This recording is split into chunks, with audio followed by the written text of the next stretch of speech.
We talked in our last video about the two things that I work on most with elite hitters. And these elite hitters could be high school guys that are going to go on and play collegiately, college players going into pro ball, professionals themselves. I said the thing we work on the most is direction and angles. The last week I took you into direction, so we're going to leave with angles today. And what I mean by angles, and this is often more of a swing thought, there's certainly some drill work players have to do to this, but you will always find that very rarely is a player perfectly on plane throughout their entire swing arc. Usually, especially younger players, come in under plane, which means they lose the barrel early, oftentimes getting disconnected. A player that loses the barrel early, we call this being under plane. If you had like a blast sensor there, we would see a score that would be lower than 90 degrees. That means they are somewhere in the 60s or 70s saying that they were losing the barrel really early in the swing. So you can imagine what pitch a underplane hitter would struggle with.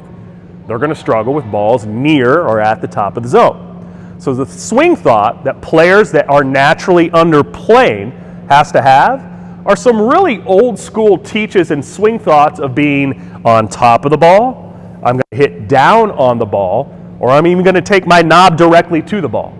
There's never a swing thought that is wrong if it gets you to do what you need to do. And oftentimes swing thoughts are an exaggeration of the flaw that you have.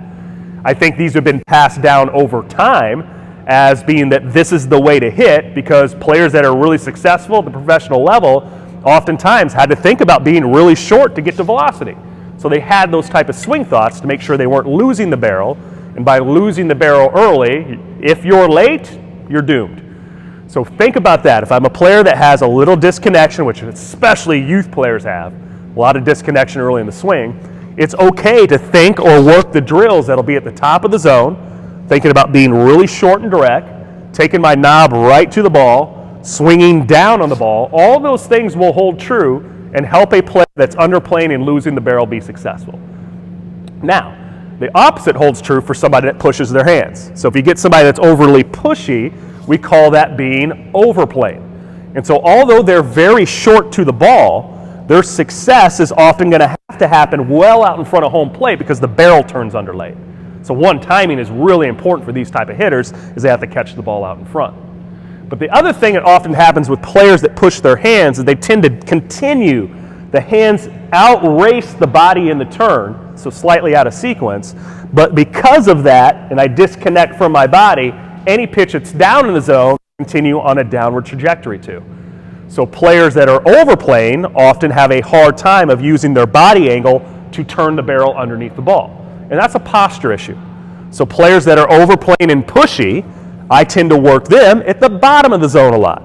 And I'll say if we have the pitch machine up or I'm throwing live batting practice and I'm trying to go under the knees, mid-shin, or just slightly under the knee, the swing cue that I may have here, for this guy, I want you to hit 3 of the highest fly balls to center field that you can. In reality, will they do that? Very rarely. But they end up hitting line drives to the back of the cage versus taking their hands down to that pitch and hitting it straight into the ground. So it's my torso posture that has to get me underneath the low ball, which guys that push their hands have a hard time doing because you need to be connected for that.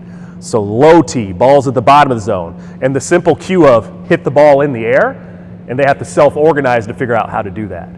Players that are overplaying have a lot of success on the four-seamer at the top of the zone. That's a very easier pitch for them to get to, both in posture and just the way their hands work.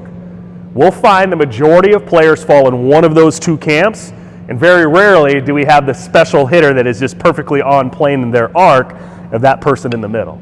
So it's that constant push and pull of getting hitters to get out of probably their natural pattern slightly, have a swing thought or cue that helps them get on plane and gives them more success in a bigger hitting window, as well as being easier to be on time to any pitch that's thrown to them. So that, as I mentioned before, 2 things I work on the most with elite hitters: angles, being today's topic, and direction, last week's topic.